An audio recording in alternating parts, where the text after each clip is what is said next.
Well, good evening, everyone. Welcome to Rotor Talk Live, Season 8, Episode 48, DJI Avata 360, and more coming soon.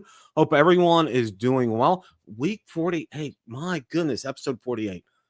Wow, we're coming down to the end of the wire here as far as December is concerned. Hope everybody's doing well and got a full house in here already. That's awesome. Let's see who we got. DD Fellows, let's see, Gator Drone, Joni Oki, RJ Redding, Art is here. Let's see who else. Drone Views Media, John Flynn, welcome, John. Gator Drone, welcome. Let's see who else. Canna 7782, Lauren is here. Welcome, Lauren. Hope you're doing well. Let's see. Okay. CT Pyre, welcome, John. Good to see you as well. Johnny, welcome, Johnny. Hope everybody's doing well. Like I said, we're coming up to the end of it, and we're going to have a very special show on the 23rd. You guys, if you've been paying attention and your head hasn't been in the sand, you know what's going to happen on the 23rd. And we're going to get together a good show for you that night. And you know what? We're keeping things positive here. And that's one thing that I want to do through this. And I got a video coming out to show you what I've done to help prepare for next year. So stay tuned for that. That'll be out in the next week or so. I think you guys will really enjoy that and see what I've done and how I've worked pretty hard at it. And it's going to be very interesting. I think you guys will really enjoy it and hope it'll give you guys some ideas as well to help prepare for things. Bill Grace, welcome. Good to see you. Thank you for stopping by. You know, it's important to do that. And I think that's really good.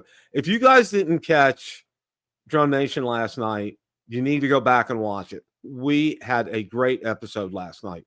Ron, Marcus, and myself, we really kind of nailed it last night. And of course, DeMarco, we all of us, we really kind of just really hit it well. And hopefully we'll duplicate that here again tonight when Ron joins me here in just a little bit. One of the first things that I want to talk about is, and this was actually kind of funny. And I'm like, oh, okay. I said, oops, what's going on here? But it said, I said, DJI is ending support for these drones payloads next month. And it happens to be these drones are all Matrice M200, M210, M210 RTK, the Zen Muse XT, Zen Muse XT2, and Lightbridge 2. So, that's just to let you guys know. Things are going to technical support, customer inquiries, customer repairs and maintenance, replacement or repair of care components, and firmware compatibility troubleshooting. Okay. Of course, the drones are still going to work. You're just not going to get firmware updates. And if you need to get them repaired, you need to find individual repairmen locally to help you with something like that. So I wanted to make sure to get that out there to let people know. Some people have bought them on their own. So I think that's kind of wise to know that. Brad, welcome. Good to see you tonight. Thank you for stopping by. Yeah, I definitely wanted to get that out. Now, just because Black Friday is quote unquote over and Cyber Monday is quote unquote over, it doesn't mean the sales have stopped. And I went out there today and some of these prices are still there. And I wanted to go ahead. First of all, action cameras are still, coming up as far as some great prices are concerned. And I wanted to go ahead and share that real quick with you guys. Now, the title is Stay Big on Action Camera Black Friday deals, but they're still out there. The GoPro Hero 13s deals are out there. The Osmo Action 5 deals are still out there. Insta360 Ace Pro 2. Now, that was as of this morning when I put the show together. So it may have changed since then, but prices are still good because they still want to get you to purchase these things. And one of the things I can tell you, you cannot go wrong with the Osmo Action 5. That is just an absolutely fantastic action camera. I love it. It's been my favorite that I've had by far from DJI. Works flawlessly. Has great battery life. Can't say enough nice things about it. In fact, I'm taking it with us when we head up to Ohio here in a couple of weeks for our Christmas vacation, so to speak, and celebrate our youngest granddaughter's birthday. So we're going to have a lot of fun with that. And I'm going to hopefully vlog some things. And who knows? They might make an appearance on Build a Drone Reviewer. You never know. So, but no, that's those are some great cameras. All of them are great cameras and great deals. So you definitely still want to go check those out. Now, I kept links in the description from what was on sale, because some of these things may still be on sale as far as drones are concerned. So you definitely want to check on these things, and it changes from day to day. And there was another article up here, and drones to buy as gifts this holiday season. And there are some on there that I do recommend. And we're going to go through this here, because I want to run through this a little bit. Potensic Atom SE, it comes in at $200 on Cyber Monday. I don't know if that's still on sale or not. And of course, the original Neo was on sale for a while. It may still be. I'm not sure on that. The Avata 2, that price I know has gone up. I did check on that. The DJI Mini 4K, that price has gone up from $300. I think it's back up to $390 or so right now. But again, keep an eye on these things, because they do change on a daily basis, and you want to be prepared to take a look out there, because one of the things that I know. Hey, Captain Ray, welcome.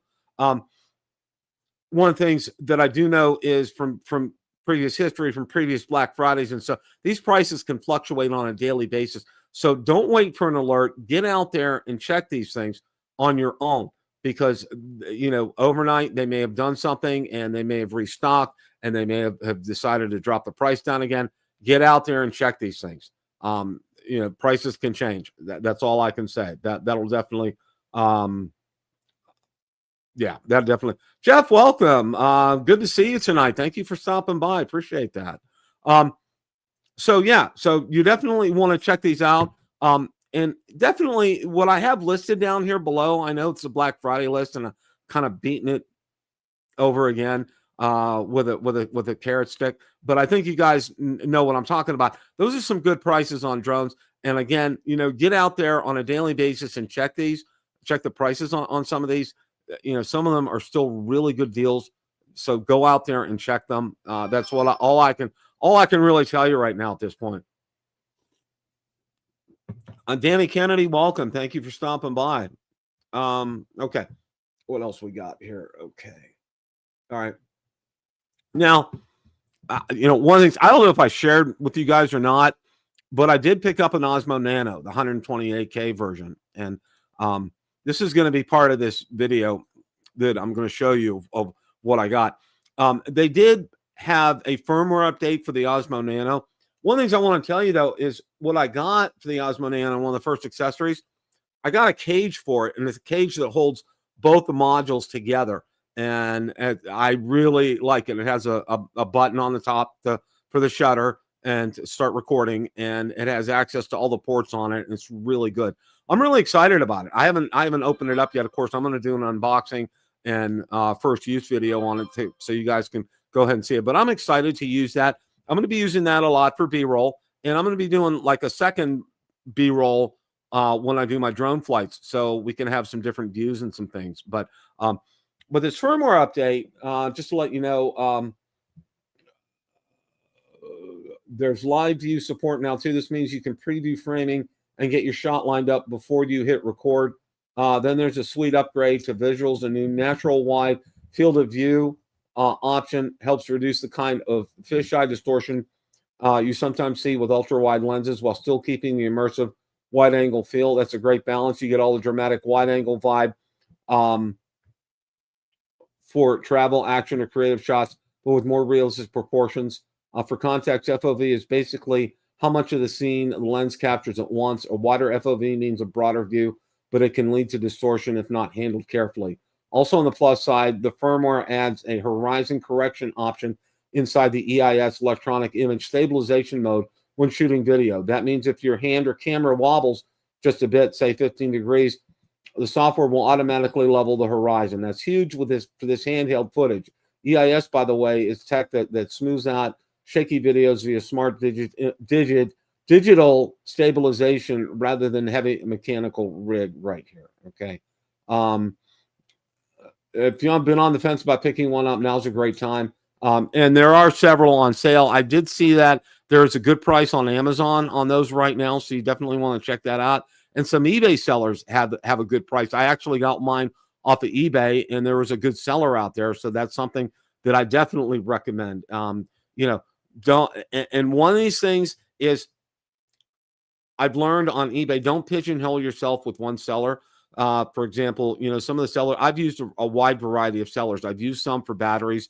I've used different ones for propellers. I've used different ones for the actual, drones themselves, and other things, other high-end items.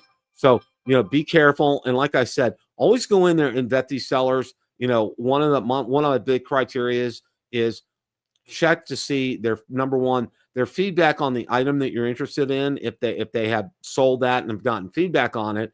And the other one is, I always go for ones that have at least 100 or more feedbacks, because I think that if it's under 100, I'm really kind of sketchy and leery about that. Even with some good feedback, I still am really kind of leery, because a lot of times you'll see good prices on those, but you kind of shaky. But go in there, check those kind of things out. The other thing to check out, their shipping, to see how fast. And one of the questions I always ask, I'm going out there, I'm asking, is this new OEM in original packaging and sealed in the packaging? And one of the other questions I ask is, how long after purchasing do you ship? Because some take 3, 4, or more days to do that, to actually ship. You want to know that. And also, too, find out, if they say expedited shipping, find out who they use. One of the things I found, especially in South Korea, a lot of their sellers use FedEx, which is fantastic. Okay. Now, I know a large part of the United States right now is experiencing a winter storm, and because of that, it's impacted, shipping. And just to let you know, both UPS and FedEx are affected by that. So just an FYI, if you're waiting for some things, like I am right now, because I've gotten, because we're going to be gone like right before Christmas. So Valerie and I've done all of our Christmas shopping. We're just waiting for it to come in right now. And some of it's delayed because of these weather delays. I mean, there's nothing you can really do about that. So, I mean, that's kind of where we're at. So, yeah, Captain Ray, it really is. It really is. Oh, yeah. Yeah, well, I did too, Ines Guy, and I was pleased with the seller. I was very, very pleased with him. Like I said, I haven't even opened it up yet. I mean, I'm just like, one of those kind of things. So here we have Mr. Ron Brown. How are you, sir? Hello, Bill. How are you tonight? I am eager and looking forward to Steeler Nation tonight after we're done with the drone talk. And I just got a bit of news. The Steelers picked up a new receiver today. Oh, I did not even know that. Wow. Minnesota released Adam Thielen. Well, he asked for his release because he wasn't getting playing time. The Steelers grabbed him off waivers today. So wow. Yeah. Wow. So we'll see. Oh, that, it's like everybody's saying, Mike Tomlin said the ship we can still write the ship. And we're going to talk more about that coming up here. So was talking about the Nano here for a little bit, and there was a firmware update, and it's really helped improve the features on it. And I think a lot of people are excited. And that's going to be my secondary B-roll camera. I'm going to be using that out there in the field when I'm filming. And I think it's going to be good. And what I got, Ron, I got a cage, and it's a dual cage that fits both of the modules in there. And the top one has access to the shutter on the top, and then the sides have access to everything on the side that you need for the USB port. And Bill, I think that it's important you brought up that firm update, because the big thing it brings is, for a lot of people complain that when you hooked your wireless mics up to it, you didn't get the video feed anymore on the big unit or whatever, right? Right. But now you can have mics or mobile mics hooked up to it and still see that video feed. The only thing it still doesn't do is, once you actually start recording, the video feed goes away on the base module still, right? Which is still would have play, but at least you can frame the shot up ahead of time now, and with the mics connected. So I thought that was a big thing, and a lot of people said it helps with overheating issues. One of the things, it's a solid update, and I kind of wasn't interested in the camera at first, but the more I look at it, hear about it, whatever, the more I'm becoming interested in maybe getting one too, Bill. I found a good seller. I know it's a good price out on Amazon right now, but I found a good one out on eBay. That's where I got mine from, and it was from someone here in the United States. You can get it less than the $329 price. That is no, it wasn't less. It was about the same. Okay. Roughly about the same. So, and I was pleased. Shipping was pretty fast on that. Before we get on to our next topic, one of the things that I wanted to tell you that I noticed, like over the weekend, I was trying to update my SD cards for all my drones. Okay. And I found out a slight change, but wow, it's made such a difference. I go to start using all my SanDisk cards, and for some reason, I mean, I was putting them in like the Mavic 4, I was putting in the Mini 5, Air 3S, and they were just not liking them. And that, and what I would get was that the card was too slow. Okay. And I go out there to DJI's website, okay, and look at the spec sheets on all of them. They don't list SanDisk anymore as a recommended SD card, Ron. It's Lexar and Kensington, okay? Apparently because of the speed. I think probably what happened during a firmware update has probably messed with that, because I was trying ones that I had earmarked specifically like for the Air 3S, and it was saying it was too slow now. And I think it was the reason it was too slow. They did a firmware update. So they went out there, DJI went out to their specs page, and they completely updated it. It's Lexar and Kensington are the only ones that they recommend now for most of their drones. That's something to keep an eye on. I mean, I don't know what car I have, whatever cars on sale, or whatever. So I have a mixture of cars, but I'll have to be careful for the ones that have, SanDisks in them. Yeah, I was trying to do, I had some stuff on there that I wanted to just get rid of. And then I go in there and I try to, and I'm reformatting it. And then it gives me, it says, SD card too slow, upgrade to faster card, or something message like that came out. And then another one, I had a SanDisk in there. It didn't even recognize it. I'm like, wow.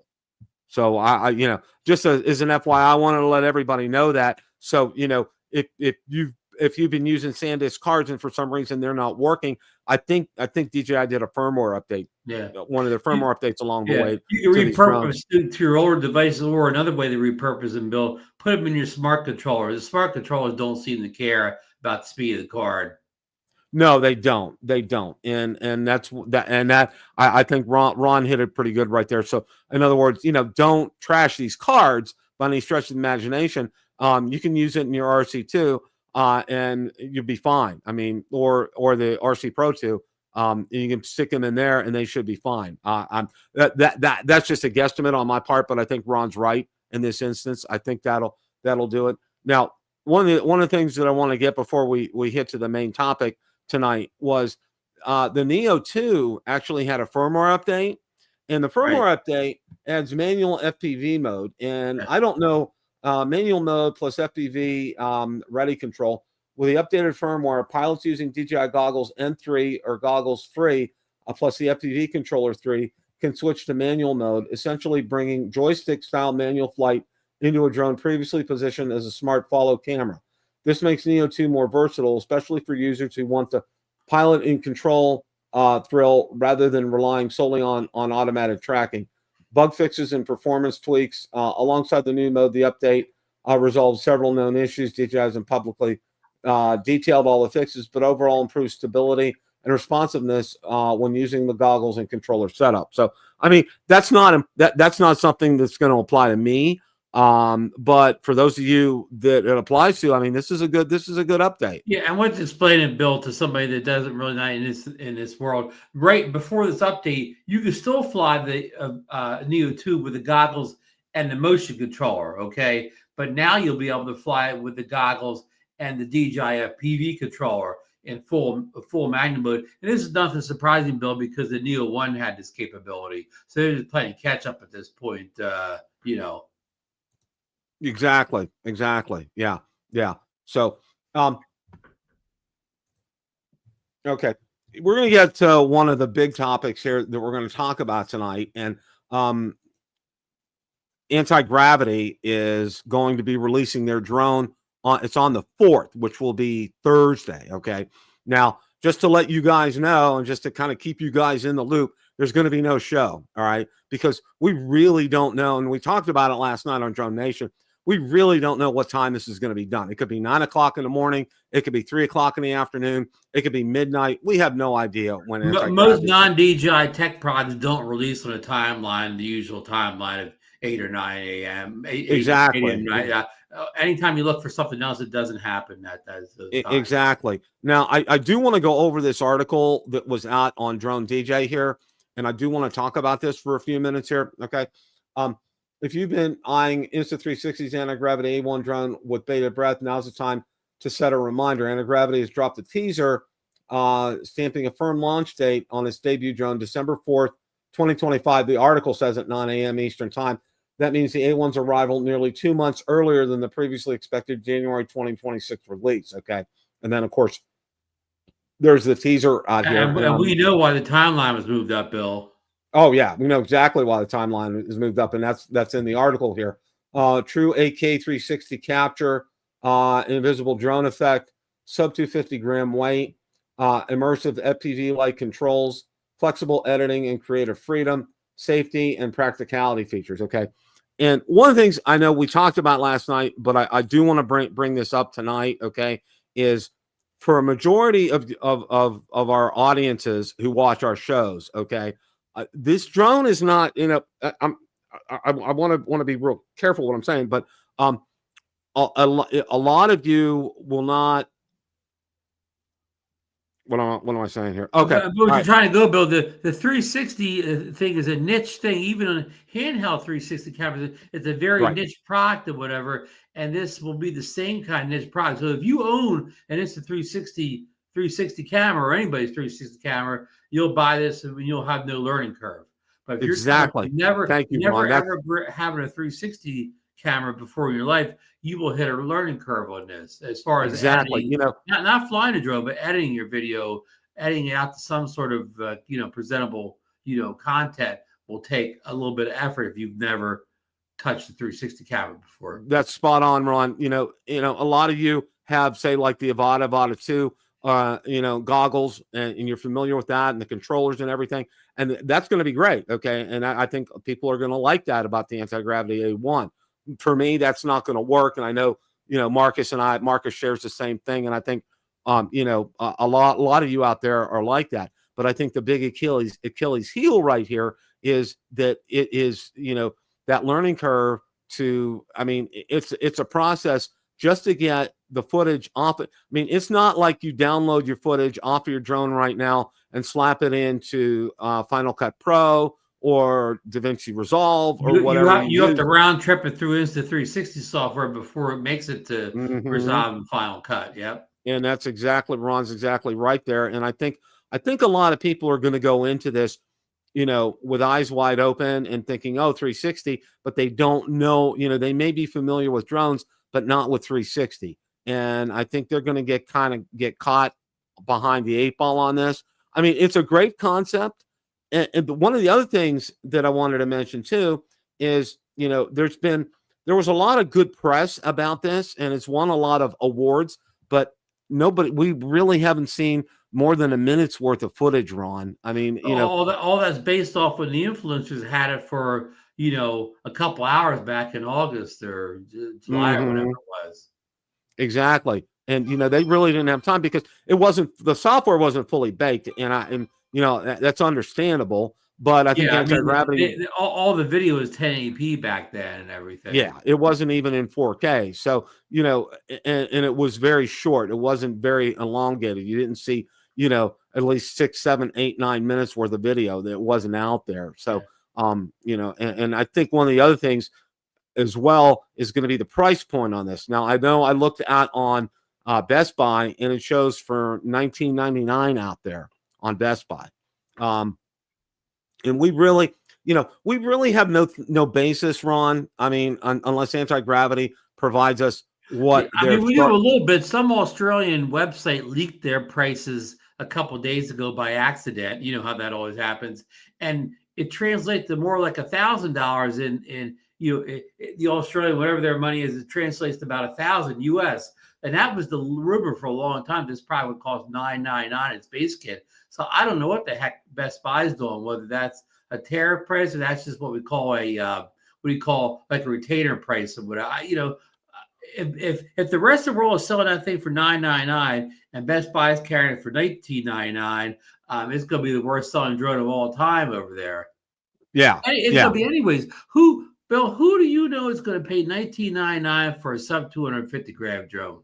There's not a lot of people. No matter what kind of video it has. It's a hard sell. Okay. When you looked at how the Mini 5 Pro was priced out, all right, and comparably speaking, a drone that I'll say everybody could fly and easy to edit the footage, all right, and you're talking 1,200, 1,300, maybe more because of tariffs and things, and purchasing it overseas, and I think a lot of people swallowed it because they knew how good the Mini 4 Pro was, and they're willing to take that chance. But this is an unknown drone, okay? As much as we've seen it and seen some footage on it, and Antigravity's talked about it, we really haven't had hands-on experience with the Antigravity A1. So, and remember too, and I think and Bill, I'll catch off just a second. We know Insta360 is providing the video technology, whatever. So I have no doubt the video is going to be good, up to par, as good as any 360 video. But we don't know anything about the anti-gravity side of it. I mean, how good of a transmission signal is going to have? And now I say that because every time we fly a non-DJI drone, what are we disappointed in? Signal strength, right, Bill? Signal strength, yeah. Yeah. So what about signal strength? What about all the little things like that DJI does so well? Signal strength, how does it fly? Does it fly good? Battery life, all that little stuff. We have no idea, because when the reviewers had it back in, influencers had it back in the summer, they only flew it right in front of themselves. They weren't around the length range test. They just flew it right near them, whatever. So all that little stuff, the DJI drones do better than almost anybody else. Will this even be will this be able to measure up or be in the same ballpark? I don't expect it to exceed DJI, but at least it's got to be somewhat on the same level, right, Bill? I agree, Ron. I agree. I think, while we know Insta360 is a proven commodity and has been out there for a while. Camera technology, yes. Yeah. The Antigravity A1, as far as the drone technology, we don't know. I mean, it looks good. I mean, we've seen how it looks, but we really don't know a lot about it. We didn't talk about last night how it even has those legs that come down, almost like a Inspire type thing, where it has landing legs that come down. So landing gear, yep. Not have the 360 cameras touch the ground, because you've seen enough videos on the replaceable lenses. Hopefully this has it, where if you scratch that 360 lens up, because of the way it does things, that's going to ruin it. You're going to see that thing in all your shots. You cannot have these lenses scratched up by hitting the ground, and rock fly up or anything. They're probably going to have, my guess is they'll probably have some kind of care or maintenance package that they sell with it, and they'll make a bundle off of that. I think we're going to see that. But the whole reason, and I think we started earlier on this subject, is the whole reason that they've accelerated their timeline, because it was going to be in January, is that DJI's Avata 360 is coming out, and I want to go ahead and spend some time talking about the Avata 360 right now, because this is chasing anti-gravity, and whereas it's really Antigravity A1 is a really an unknown commodity. The Avata is not an unknown commodity. Yeah, okay? And I saw something in the chat asked to have a date for the Avata 360. And I've been reading the last 24 hours. A lot of people have been saying December 18th. Okay. Wow. Okay. Oh, that's unconfirmed. That's just leaks and rumors, but people have been saying the 18th.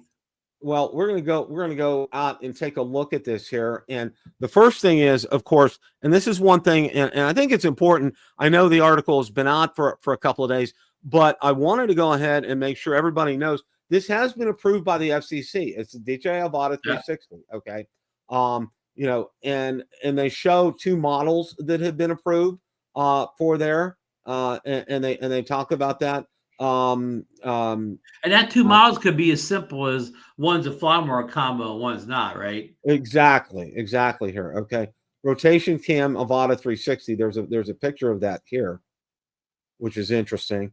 Now creators won't need to choose between 360 camera and an FPV drone anymore. Avata 360 is both. Shoot an FPV dive, then spin the camera around in post to reframe the entire world.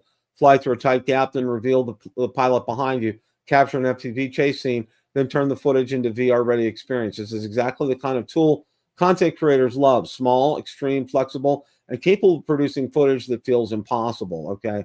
DJI Avata has been a gateway drug into FPV for thousands of pilots. Original Avata simplified FPV, Avata 2, allowed beginners to perform jaw-dropping flips, rolls, and 180 drifts.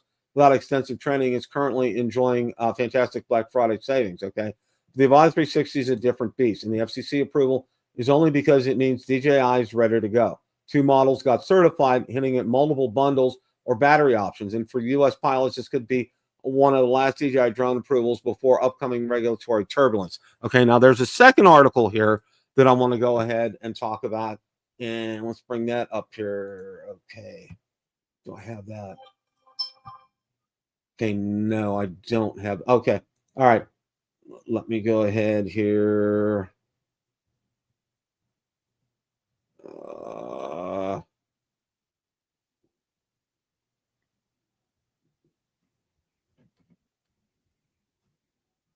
Okay, no, I don't have a second article on that, but okay. Just having some things posted by Igor here. Okay.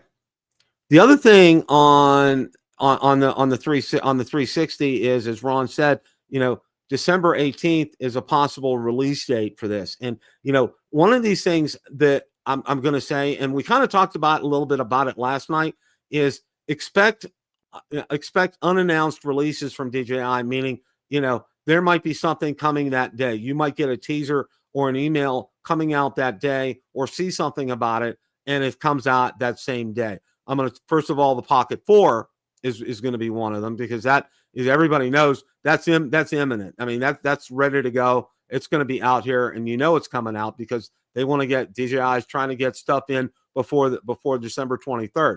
And obviously the Avata 360 as well too. Now, one of the things that we talked about last night, and I think this is important, and I think a lot of people need to understand this as well too, is that there may be an option to, it's been rumored, to fly it with the RC2, which would eliminate goggles. And for somebody like me, that would be like, I'm all in on something like that. I mean, that is something that will speak to me. And I know Marcus is the same way too, because, we're the kind of people, we just don't do goggles. That doesn't work for us. As our spatial awareness and things, that doesn't work. So this is a drone that's really going to have a really broad mass appeal, Ron. DJI always, and I really like this, what Marcus has always said. DJI always finds something we didn't know we need until they come out with it, and then we need it. Okay. And this, I think Marcus is spot on with something like that on this, because, we're coming out with an Insta360, or it can be a regular FPV drone, and more than likely be able to be controlled by the RC2. I mean, this is going to hit control with the RC2. You could probably still shoot the 360 video. Exactly, Ron. I mean, the sky's wide open with this one. I mean, for the first time, I was like, because I knew, the previous Avatas were goggles, and I'm like, no, it's not going to work. But then this, I mean, like, I'm in, I'm in on something like this, because I mean, that's really appealing. Well, I mean, they saw how popular the Neo was, the Neo 1, well, Neo 2 also, but Neo 1 was because it could do many different things. So maybe they're applying that to the Avata series now, make the drone very versatile. That's true. That's very true.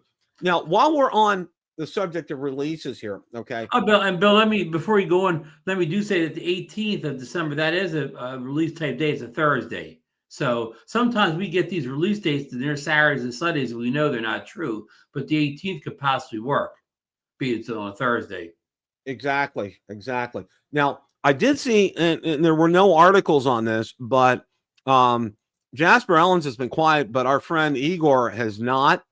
And the first thing that I want to show you guys is, all right, Igor said there isn't much time left before hunting season, and DJI keeps sending us gifts.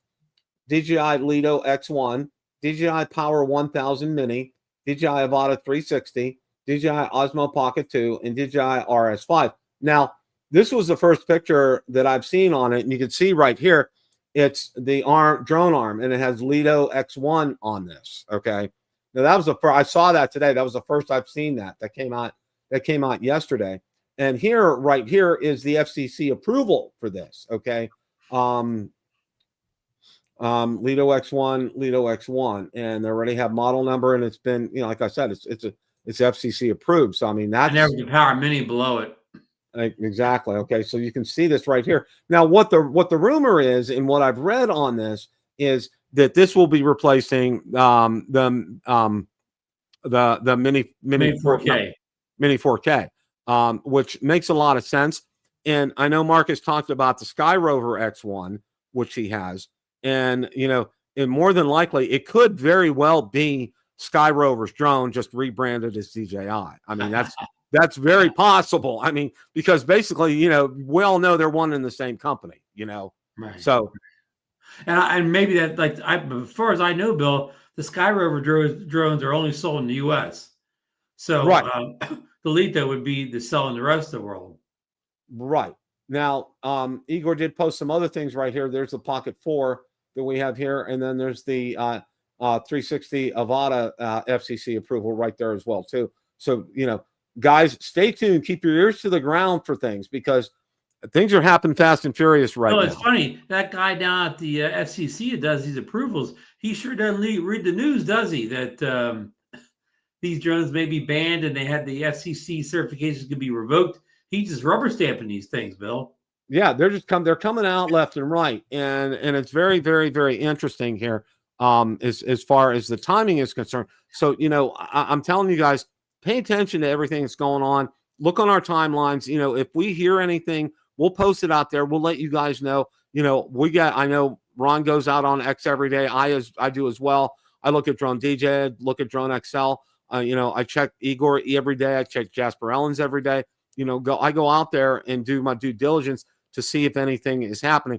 But like I said, it's going to happen quick. Okay. So, talking about these products, this Mini 1000 Pro, okay, is also on the horizon. Expect all these things will happen probably before December 23rd. So it's going to be a very busy 3 weeks here for DJI. I mean, if you're limited, keep your budget, keep your money in the pocket until everything gets released, and then make a buying decision. Yes, exactly. And, realize something. You want to do this, obviously, before December 23rd. I mean, that's just, that's kind of a given here. So I want to go ahead and talk about this as well, too, because this was a great article. And DJI Ban Fact-Check, industry veteran debunks viral myths ahead of December 23rd deadline. And, of course, that was Vic Moss. And it was a great article on Drone XL. And I do want to go ahead and share this, I think it's worthy of our time to go ahead out there and talk about this. Now, one of the things that I want to do, even before I share this article right now, is they had another article out there from Russ from 51 Drones. Now, I really like Russ. I respect him a lot, but he's basically saying he's given up. Okay, the ship is sinking. And that's it. And he still talked about some drones to get if you're still interested in things like that. But I'm not approaching it from that kind of standpoint, Ron. Okay. I'm approaching it from the standpoint, like, you know what? I'm getting all that I can and getting everything lined up that I can in preparation for this long winter, however long this winter is going to be without DJI. So in terms of batteries, propellers, other things, I'm even backup drones, which I'll talk about in a coming up video as well, too. I'm getting fully prepared. Okay. And I have a plan in place to keep the batteries fresh. I'm going to be every day going out for maybe a 5 to 10 minute flight every day, but it's getting these batteries exercised and getting them up. No, you're filling up the war chest, as the politicians would say, huh? Yes, absolutely here. Now, this is, like I said, this is a great article. And also, not that, not get too down on drones, because we saw there's a senator in, where is it? Arkansas. Back. Exactly. They're kind of pushing back a little bit because some of the agricultural states realize, there's no competition for an agricultural drone other than DJI. That's it. Okay.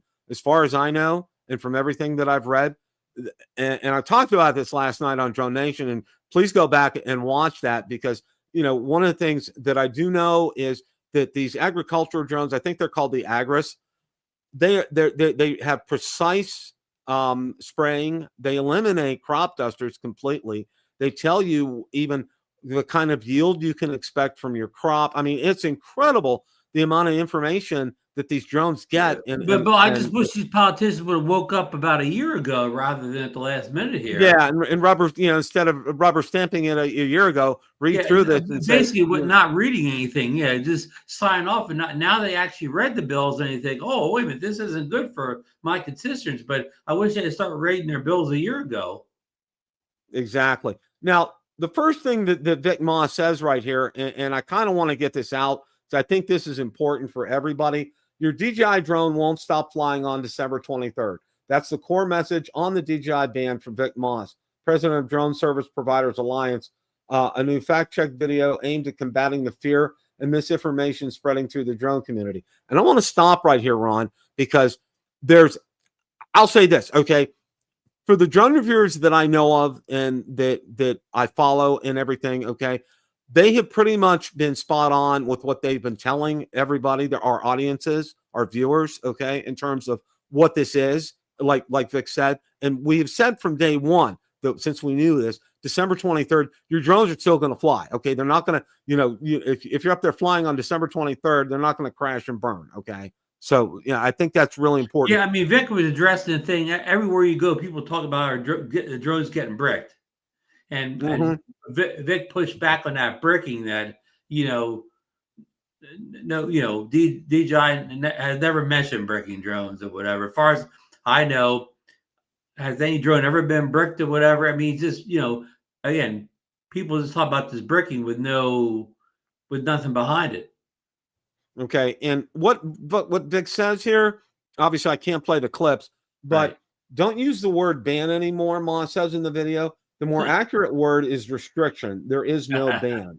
Okay, and wow, I mean, Vic was spot on in this. This was, in the talk section 1709 the fiscal year NADA says December 23rd as a deadline for federal security and audit of DJI and Autel.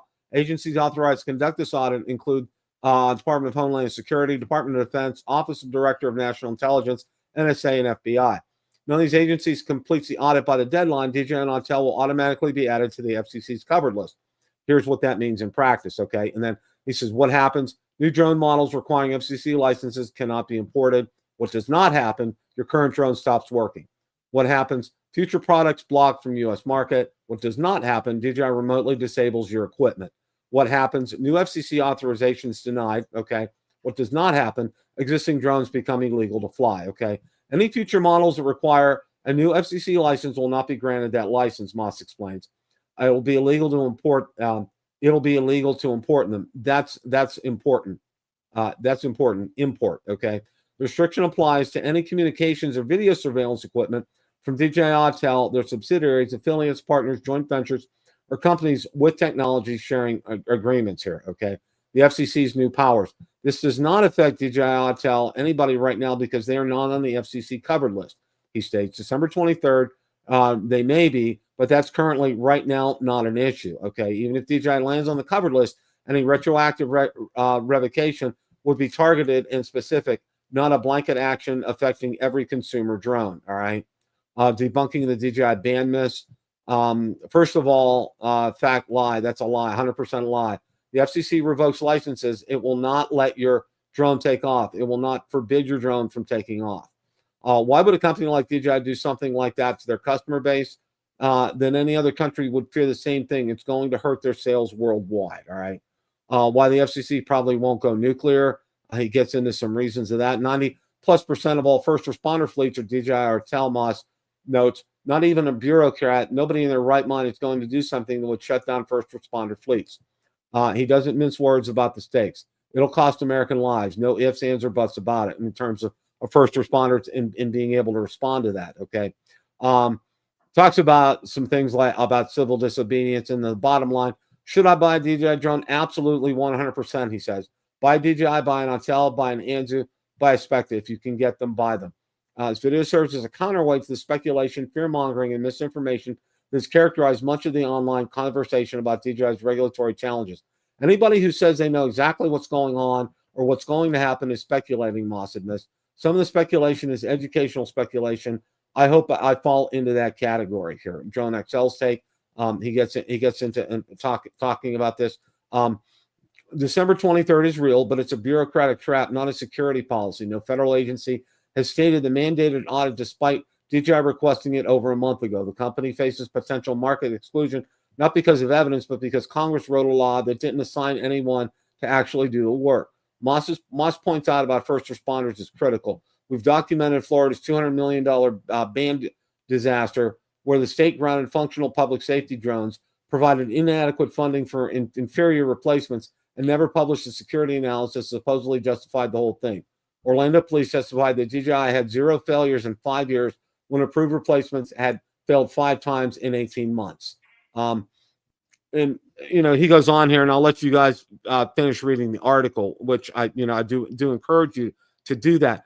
But one of the things that I wanted to emphasize right here, all right, is Vic does not have a negative tone to this, Ron, because I've seen some drone reviewers out there have negative tones and negative connotations, and I know a lot of you feel kind of are kind of sour on this, and woe is me kind of things, and I get it and I understand, okay, but what I also understand is this, okay.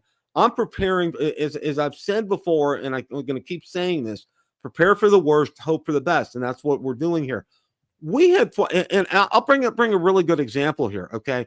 November 30th, the 2025 hurricane season ended officially, okay.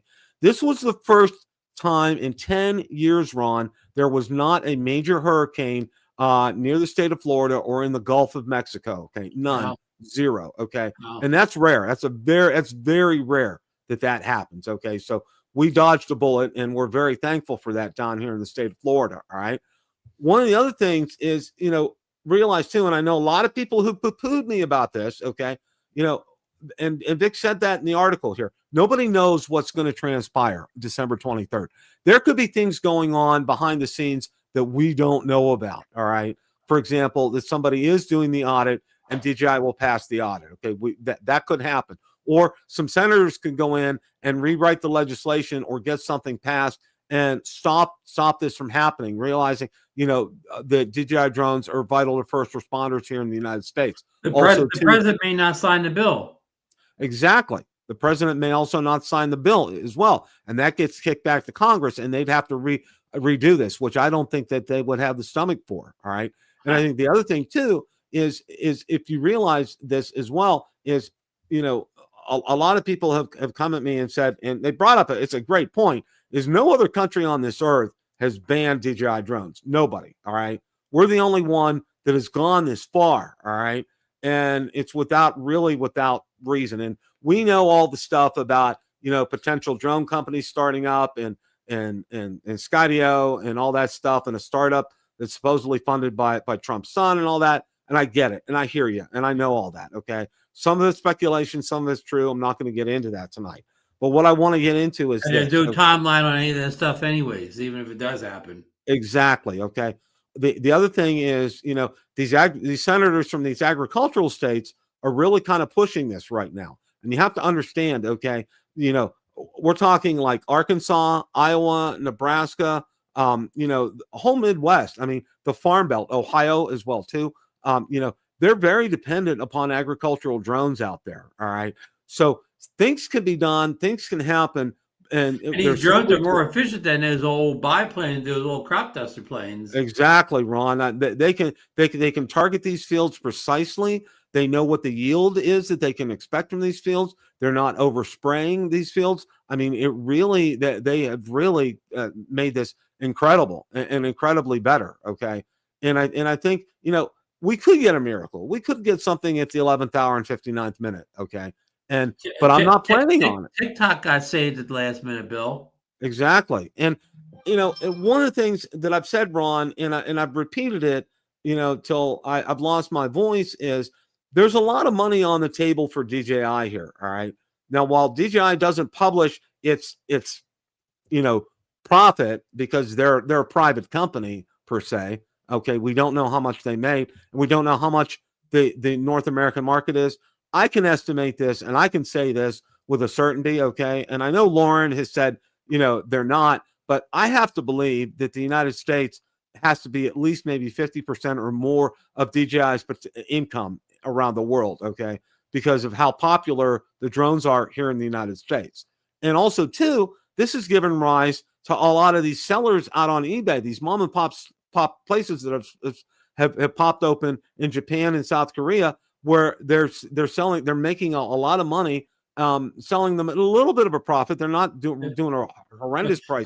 Bill, the economy's booming in South Korea right now. It really is. It really is. So, all in all, Ron, let's look at it for what it is. Okay. And let's prepare for the worst and hope for the best. I mean, that's the best thing. Yeah. I mean, basically what you boil down to, Bill, if the 23rd comes and the worst happens or whatever, if you already have a bunch of drones, it's really not going to affect you at all, whatever. But if you're somebody that hasn't gotten into drones, if you just discover that you want to fly DJI drones next year, that where the problem could lie. But people like us that have a bunch of drones on the shelf, our DJI drones are not going to get bricked, and they're not going to just not stop working in the next 6 months or whatever.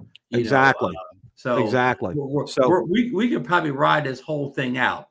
This whole whatever. I won't use the B word anymore, but this whole whatever he called it out, until either DJI works their way back in somehow or the American drones come in and replace them. Whatever the scenario is, we could probably ride this whole thing out. But the poor guy that hasn't figured out he wants to be the drones yet, next year he could have a tough time, especially if you can't get him from South Korea. If somehow the U.S. figures out how to stop those eBay packages. Yeah. So which I don't know how they're going to do. I don't know how to. Yeah, exactly. How they're going to check every eBay package ever enters the U.S. Customs. They'll have to hire millions more employees. Probably. That's the way it is. So we're going to wrap up drone talk here, and folks, it's time for Steeler Nation. Okay, I have been just itching here. All right, since Sunday's game to talk about this. Well, now, Bill, it was started off pretty good at halftime. The Steelers had a 7-3 lead. Mm-hmm.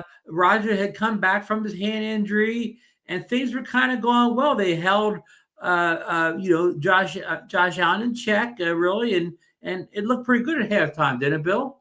It did. But the first point that I want to bring up is this, Ron. Okay, 4th and 2. The Steelers need to score, okay? They're not going to kick a field goal. They need to score, okay? 4th and 2, and it's a long 2. It's not a short 2, and it's not a quarterback sneakable one, okay? Right. You got to pass on this play. So what do the Steelers do?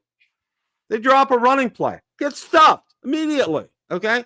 I'm like, okay, all right, this is especially gone. Especially a day where they weren't having a lot of success on the ground to begin with, right? No. Their blocking was horrible that day, and sure enough, they didn't make it. And then, conversely speaking, they gave up the most yardage on the ground to an opposing team in the history of Acrisure Stadium. Okay, wow. Buffalo had more yards than any other opposing team had poor Chuck on the ground. Noll was probably rolling in his grave with that run defense. No, Art Rooney Sr., Dan Rooney. They're all rolling in their graves over this one, okay? Because what's the hardest thing to do, Bill, is win a football game when you can't stop the team running. That's very hard. They ran at will. I mean, it was like he would get 10, 15 yards at a clip. I mean, it wasn't even contestable. And Cook's even kind of an undersized back, right? I mean, he's not even a big back. They couldn't tackle him, Ron. I'm like, come on. And of course, Josh Allen got 40, 50 yards, whatever. But what was that problem with Josh Allen? He was mouthing off with Cam Hayward. What was going on? I think he was trash talking to Cam Hayward, and Cam Hayward didn't like it. And Cam Hayward got called for unsportsmanlike conduct on one of them. And Allen just kept yipping at him. I mean, it was. Yeah, well, I would tell Cam Hayward, if you don't like anything that was going on in the field there, why don't you stop it? Yeah, exactly. I mean, actually, but not when the whistle's blown. Don't waste time mouthing off to somebody. If you don't like what they're doing out there, you're out in the field. You go stop it, right? Yeah. I mean, one of the things that I have to say is, all right. I always watch his post-game press conferences, and it was almost like a funeral, listening to somebody at a funeral, Ron. Okay. But he his seemed pretty tone. chipper at the halftime when the sideline reporter got him. Oh, he was okay. You heard, and I'm sure you probably heard and saw the clips. Fire Tomlin chants were going up during the fourth quarter. All right.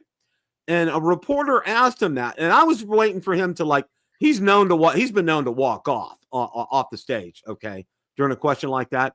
His response was, he said, I feel for them. I'm frustrated as well too. All right. That was his answer to the Fire Tomlin stuff out there. He was very demure. He was very, it wasn't, it was very humbling listening to him. But on one hand, but on the other hand, he came out today and he said, "Yeah, we have what we need to right the ship." I'm like, that ain't going to happen. All right. I mean, somebody had posted out there, it looks like the Tomlin Kool-Aid has dried up because you go out to almost every post right now. Well, what was it? Shannon Sharp absolutely blast. You know who Shannon Sharp is, okay? Who's not afraid. He doesn't mince words sometimes. Oh, he blasted him. Stephen A. from ESPN. Oh my God, him too. Yeah. Boom. I mean, all these guys. Colin Cowherd. Oh my gosh. And just he had the pieces and whatever, picking up 35-year-old Adam Thielen, who's going to retire at the end of the season. That's your cure at the wide receiver position. Well, yeah, and I'm sorry. Okay, I'm going to say this.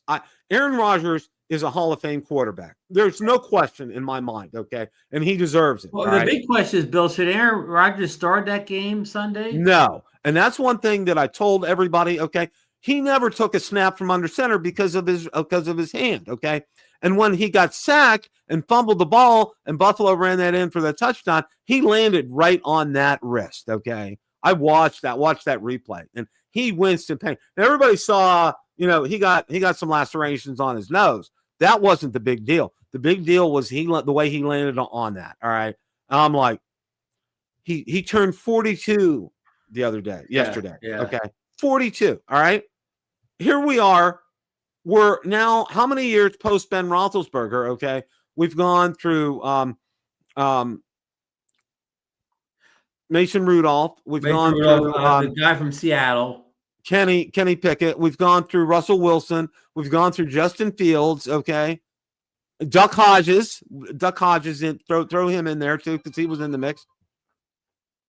They didn't do anything. It's like, now I heard rumors, and people have said this, that Roethlisberger told Rooney, "Don't go out after another quarterback till after I retire, because I don't want to be competing with anybody. All right. Just keep somebody on the roster, in case I get hurt to mop up." Kind of thing. That's what I heard. I don't know if that's true or not, but be that as it may. All right, Ron, they are crash diving and it's out of control, and they're playing the Ravens in Baltimore next weekend. Okay. But all this being said, though, they're tied with the Ravens for first place. If they win that game, they'll be in first place. Oh yeah, they'll be in first place. I don't have any doubt. They haven't exactly been playing well lately, too. So I mean, their fans are probably saying the same thing the Steelers fans are. They're not feeling good about that team. Well, Lamar's playing better. I will say that he's back from his injury.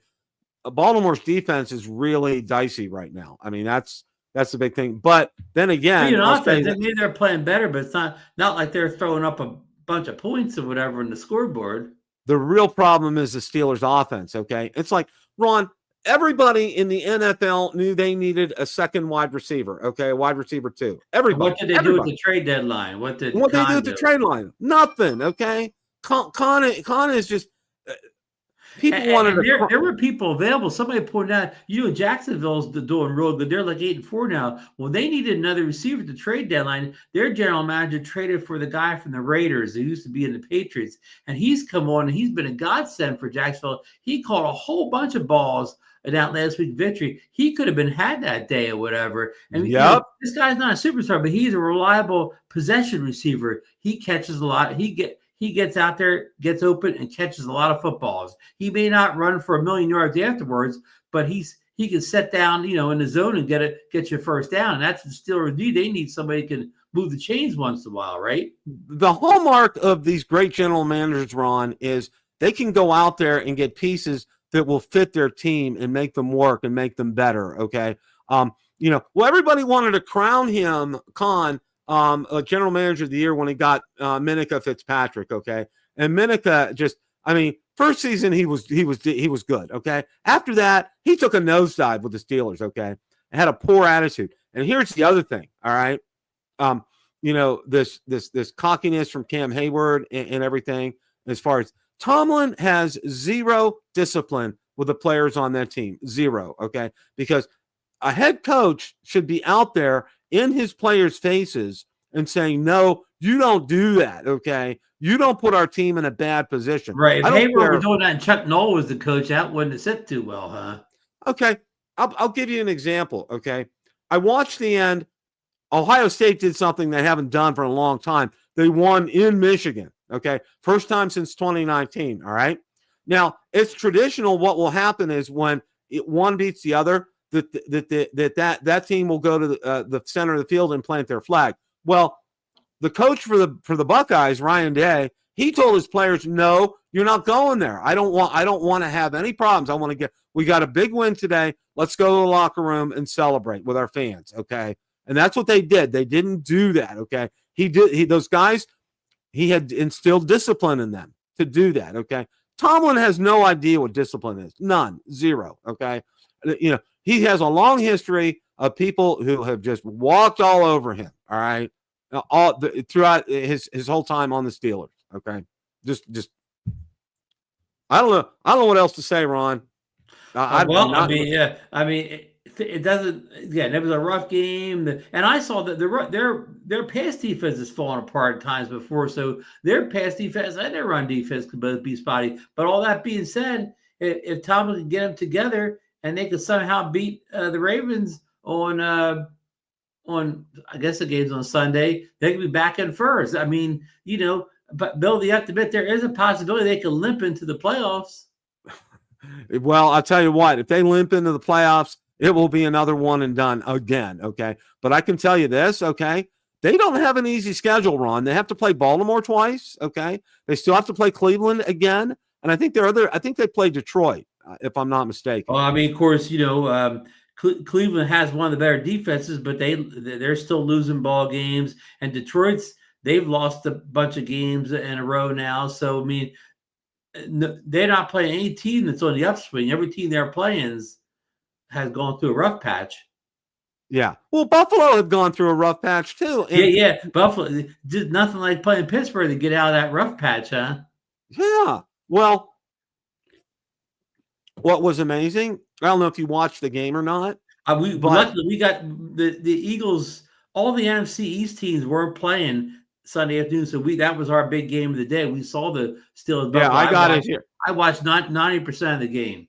I got it here in Tampa too, because the Buccaneers weren't playing at that time, so it was on here. And you know what? Over half that stadium was filled with Bills fans, and you know why? Steeler fans sold their tickets to them. All right. Now Buffalo's only about a 4-hour drive from Pittsburgh, so it's not that bad as far as going back and forth. But can you imagine in the old days, the diehard Steeler fans that wouldn't have happened in the old days, right? That they would. Oh no, they pack it. They'd pack it out, and if you were an opposing fan, good luck in getting out of there. With your arms and legs intact. I mean, it was opposing fans just didn't go in there back in the day. All right, now. And then a reason a lot of these people are selling them is because they're really dissatisfied with the Steelers, okay, and the way the Steelers are playing right now. Kind of like the way the protest, yeah. Yes, it's like, and I said this, and it would never get steam. I said this about the Pirates. I said if you want to get the owner's attention, boycott a game entirely. I mean, nobody go to a game. All right, that would, and I kind of said the same thing for the Steelers, but people would go. I mean, there's nothing really stopping people from doing something like that, but that would really send a message. The big thing is, so you think if Tomlin would go, that would they could go into rebuild mode where they could maybe develop a young quarterback rather than keep bringing in retreads. Exactly. That's what they need to do. People that used to be good, Wilson, Rodgers, they were great quarterbacks in their day, but it's not their day anymore. Khan needs to go. Okay. Tomlin needs to go. You like to get a new general manager and new head coach in there, and gut the staff. Okay, you need to get fresh blood in there completely. Okay.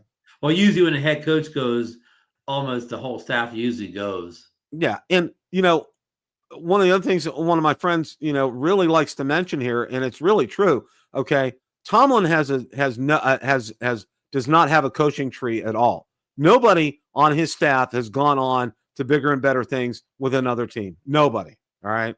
Well, Austin, their defensive coordinator. You know where he came from, don't you? He said the Bengals, yeah, who don't have a history of good defense. Yeah, they fired him, and the Steelers got him. I'm like, oh. Yeah, and you forgot to mention Khan's big mastermind move of the offseason. He trades George Pickens off to the Cowboys, and I think Pickens is now taking the lead in all football in receiving yards now, and they're talking MVP for Pickens. Pickens is one of the the star players of the league now. Just not that many games removed, whatever 11 games, whatever we're at, 12 games removed from being a Steeler. He's now one of the dominant players in the league, and he's got a quarterback that can get him the football, and he's on a team where he's not double or triple covered every time he runs a route. And what's that other wide receiver? Is Love is his name? CeeDee Lamb, who's one of the better. Lamb, yeah, Lamb has really taken him under his wing, and has really kind of got him square, using his energy in the right way. Okay? Instead of being a bad attitude, Pickens is happy as could be there. He's hoping they re-sign him, because of course he'll want a lot of money now that he's a top player. Absolutely, and he deserves it. Okay, I mean the signs were all there with the Steelers. But you're down a receiver. If Rodgers had him and Metcalf to throw to, it could be a different offense out there, right? Oh, absolutely. But also, too, take this for as it is the offensive line is still kind of patchwork for the Steelers. They're nothing to write home about. Yeah, you're right. They don't really give Rodgers a whole lot of time, which I really kind of feel for him. Ron, I would not want to be 42 years old and be facing some of these defensive linemen. So he's not going to get the ball down too far or whatever. So he needs people getting open quickly. Yeah, I mean, getting these 40-plus-year-old quarterbacks is not a solution here. Okay, it's a Band-Aid more than anything else. So, I mean, that's I have nothing else to say on this. Yeah, I mean, the Sunday it was the offense. Yeah, the offense didn't do anything, and then the defense got tired. So it was more the offense. Yeah, the offense, they cannot keep going three and out or whatever. How did they score that first touchdown in the first half? Who scored that? Oh my gosh, I'm trying to remember. And what was it? Ward? It was an intercept. It was an intercept. It was a turnover, and they had short field position. Okay. And I think Warren ran it in. Was that their only offensive TD of the day? Yep, that was it. Yeah. Second half, they couldn't get anything going. Well, of course, they hardly had the ball because Buffalo's running down the throat, eating the clock up. So they up. I mean, it was textbook. Yeah. It really was. And you saw New England destroyed the Giants on Monday Night Football. So New England and Denver are kind of definitely the top two dogs in the AFC. Who would have believed Bill, would you believe going to season if I told you the New England Patriots and the Denver Broncos would be dominating the AFC? Well, you know what? I would have said I would have been surprised about Denver, but not about New England because of Mike Vrabel. Okay. I knew him from his playing days. I followed it when I lived in Columbus. He was playing for Ohio State at the time. Mm-hmm. And then, he played for the Steelers for a while. And then I've been kind of following him along when he got a raw deal with the Titans. Okay. And he's doing things his way up in New England. Kraft has given him carte blanche up there. And he's got a great staff of coaches. And they made a ton of changes, not only draft picks, but they brought in a ton of free agents. I don't mean necessarily superstar free agents, but the kind of free agents that filled spots that they were weak at. Exactly. And there, it's been a lot of hard work there, and it's really paying off for him. But it doesn't surprise me that Sean Payton's doing well out in Denver. Oh yeah, okay. I mean, I think Denver was were they a fringe playoff team last year? They were close last year. So they were close last year. A whole other notch this year. Their defense is incredible. Their young quarterbacks is making enough plays on offense to get things done. So, but how about the NFC story? With the Eagles and Rams unexpectedly losing last weekend, the Bears have taken the top seed. The Yep. Chicago Bears, who haven't been, a very good team in a number of years, they've really turned things around quickly, Bill. Yep. They sure have. I mean, it's really been And talk good. about running games. You thought the Buffalo ran well. They ran for over 280 yards on the Eagles. They had two backs run for over 100 yards in the same game. That hadn't happened since Walter Payton was at his prime. So Yeah, that was that was a dominating report in Philadelphia, no less. Yeah, they're a force to be reckoned with this year. They really are.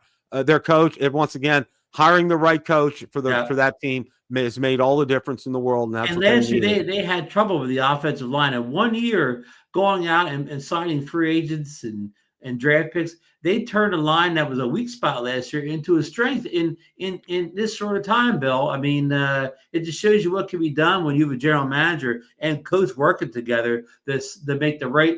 Not only the right draft choices, but to bring the right free agents. They're not necessarily bringing in the highest paid superstar free agents, but they're bringing the free agents they need to fill gaps. Exactly. And a lot of times, Bill, it's not all about just a couple of big superstars. It's about getting the right players in the right position and then doing their job. Exactly, Ron. You nailed it on the head. That's exactly right. So, any closing thoughts before we wrap things up here? Well, we're just waiting, for Thursday now for the other shoe of the fall. We've been hearing about this anti-gravity drone for so long. It's a little anticlimactic here, Bill. But, I mean, the big thing is what's going on with that pricing? It's no way that drone is going to be sold worldwide for the equivalent of $2,000 or whatever. So, I agree. In fact, anybody, don't run to Best Buy and pay $2,000 for it, because I guarantee you, in short order, you'll be able to buy from our South Korean resellers at what the price really should be. Exactly. And not whatever tariff pricing or whatever is going on with that pricing, whether they think they can rip people off because you can't get DJI drones anymore.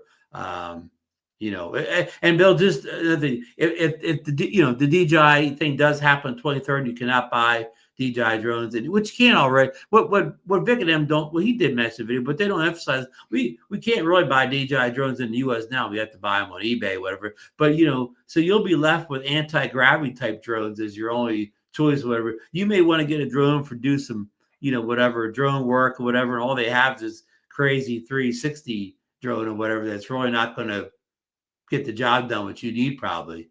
Yeah, exactly. But no, great show tonight. You guys were great in the chat tonight as well. If you get a chance to, please watch Drone Nation from last night. We really rocked the house last night. I mean, that was a great show. Please go back and watch it. I mean, it really is. It's one of those ones you need to go back and watch it. It's that good. It really is. We really and hopefully next week's shows will even be better when we actually have some facts to talk about on the anti-gravity. Because what we didn't mention this thing, the thing is usually when we're close to this drone release, we know specs. We know flight times, and we know transmission signals and battery life. We know a lot of little specs like that. We know none of that here, Bill. We're none of that. Yeah, exactly right, Ron. Exactly. Yeah. So we'll know more next week. So want to thank everybody for stopping by tonight. As always, guys, it's a great day to fly. Take care. Have a great rest of your week.